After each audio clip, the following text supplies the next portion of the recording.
आप सभी को दीपावली की ढेर सारी शुभकामनाएं। माता लक्ष्मी की कृपा सभी पर बनी रहे। आज की वीडियो में मैं आपको दिवाली पूजन की बहुत ही सरल और संपूर्ण पूजा विधि बताऊंगी। तो जहां भी हमें ये पूजा करनी है वहां पे अच्छे से साफ सफाई कर लें, खुद भी स्नान करके अच्छे से तैयार होकर के सारे परिवार को मिल करके ये पूजन करना होता है। तो इसमें हमें एक चौकी लगानी होती है। चौकी हमें ऐसे लगानी होती है कि पूजा करने वाले का जो मुख है वो उत्तर दिशा की ओर रहे, क्योंकि उत्तर दिशा को ही लक्ष्मी माता की दिशा माना गया है।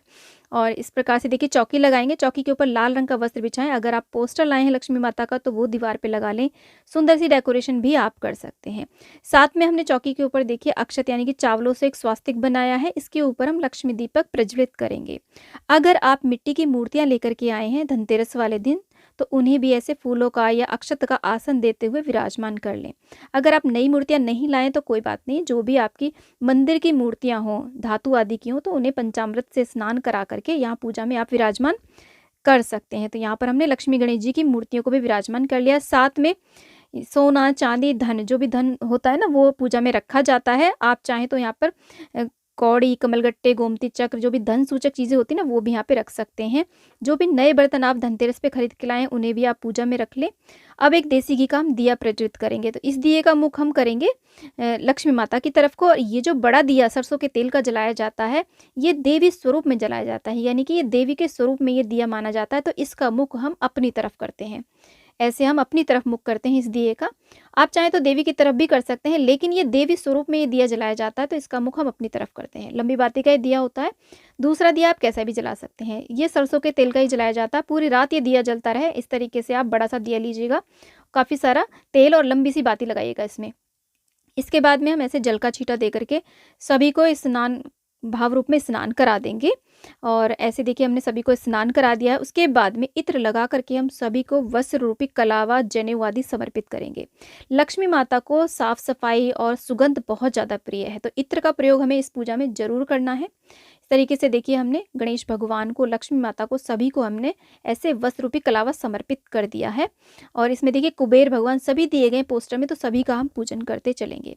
ऐसे सभी को हम तिलक कर देंगे, रोली से, चंदन से, अक्षत आदि समर्पित कर देंगे। आप चाहें तो यहाँ पर कलश की भी स्थापना कर सकते हैं। अगर आप कलश की स्थापना नहीं करना चाहते हैं तो सिंपल साधारण इस विधि से भी पूजन कर सकते हैं। तो देखिए यहाँ पर पोस्टर में जितने भी देवी देवता दिए गए सभी को हमने रोली से, चंदन से तिलक कर दिया है। अक्षत समर्पित कर देंगे। जो भी धन सूचक चीज़ें आपने रखी है उनको तिलक कर दें। दीपक को और लक्ष्मी दीपक को इस तरीके से हम रोली चंदन से यहाँ पर तिलक कर देंगे। और हल्दी कुमकुम जरूर इस दिए में आप थोड़ा सा डाल दें। उसके बाद में फूल चढ़ा देंगे। गुलाब के फूल माता लक्ष्मी को बहुत ज़्यादा प्रिय हैं, तो गुलाब के फूल आप जरूर चढ़ाएं। और गेंदे के भी आप चढ़ा सकते हैं। इसी के साथ में माता महालक्ष्मी को जो सबसे ज़्यादा प्रिय होता है वो होता है कमल का फूल। दिवाली के आसपास तो आपको कमल का फूल मिल ही जाएगा, तो कम से कम एक फूल तो हमें पूजा में जरूर चढ़ाना है। आप ज़्यादा कितने भी चढ़ा सकते हैं। तो फूल को ऐसे खिला करके ही आप माता लक्ष्मी को समर्पित करें। उसके बाद में हम धूप दिखा देंगे। इसके बाद देखिए माता पर ऐसे अनाज चढ़ाए जाते हैं। घर के अंदर आपके जो भी साबुत अनाज आपको मिल जाए, 7 प्रकार के या अष्ट अनाज भी आप यहाँ पे चढ़ा सकते हैं। दिए में रख करके या छोटी छोटी बाउल्स में रख करके ऐसे माँ के सामने ये सप्त अनाज जरूर समर्पित करें। तो सारे अनाज हम इस तरीके से माता को समर्पित करते हैं। ऐसा करने से हमारे घर में धन धान्य सदैव भरे रहते हैं।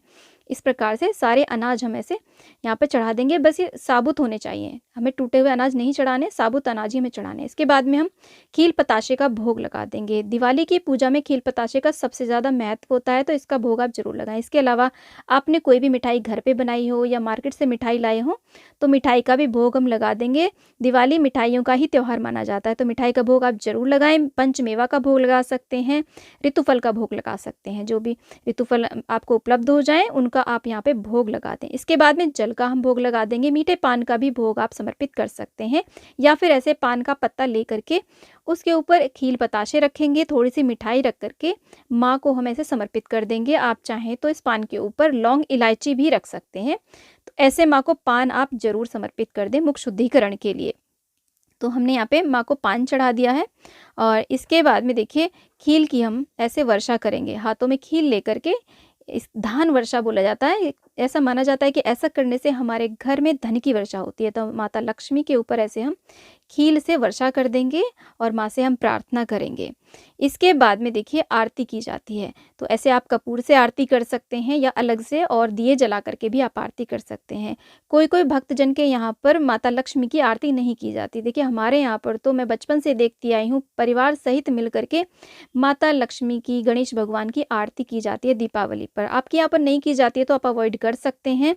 ऐसे आरती करने के बाद में हम देखिए माता रानी से प्रार्थना करेंगे, पूजा में रही कमियों के लिए क्षमा याचना कर लेंगे। और इसके बाद में देखिए काफ़ी सारे दिए हमें जलाने होते हैं, तो जितने भी ज़्यादा से ज़्यादा हो सके दिए आप ज़रूर जलाएँ। अमावस का दिन होता है तो बहुत ज़्यादा दीपदान आज के दिन किए जाते हैं। तो ये दिए जला कर के यहीं पर मिनस के पूजा करने के बाद में घर में हर जगह पे दिए जलाए जाते हैं। सरसों के तेल के दिए जलाए जाते हैं।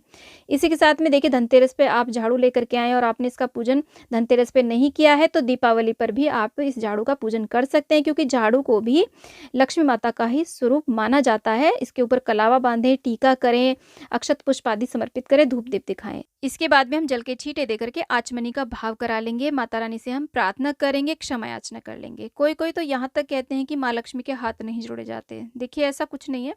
अगर आपको शंका है तो आप हाथ ना जोड़ें। ऐसे हमें शाम को, दिवाली की शाम को प्रदोष काल में परिवार के सहित माता लक्ष्मी का पूजन करना है। पूजा के थोड़ी देर बाद जो भी आपने यहाँ पे भोग चढ़ाया है उसको अपने परिवार में प्रसाद के रूप में आप बांट दें। लक्ष्मी पूजा में चढ़ाई गई चीज़ों को बाहर नहीं दिया जाता है, तो ब्लड रिलेशन में ही आप इस प्रसाद को बांटें, बाहर ना बांटें। अलग से आप मिठाइयाँ, प्रसाद आदि बांट सकते हैं। लक्ष्मी के ऊपर चढ़ाए गए प्रसाद को अपने परिवार में ही खाने को दें। इस बात का आप विशेष ध्यान रखें। आज के दिन आप चाहें तो धनवर्षा पोटली भी बना सकते हैं। पूरी रात्रि उसे माता लक्ष्मी के पास रखा रहने दें, अगले दिन उठा करके आप उसे तिजोरी में रख लें। धनवर्षा पोटली कैसे बनाई जाती है इसका वीडियो आपको चैनल पे मिल जाएगा, आप उसे देकर के धनवर्षा पोटली बना सकते हैं। आशा करती हूँ वीडियो में दी गई जानकारी आपको पसंद आई होगी। वीडियो यदि थोड़ा सा भी यूजफुल लगा है तो प्लीज़ वीडियो को लाइक, शेयर, चैनल को जरूर सब्सक्राइब करना और कमेंट बॉक्स में लक्ष्मी मैया की जय आप अवश्य लिखना। माता महालक्ष्मी की कृपा सभी पर बनी रहे। जय माँ लक्ष्मी।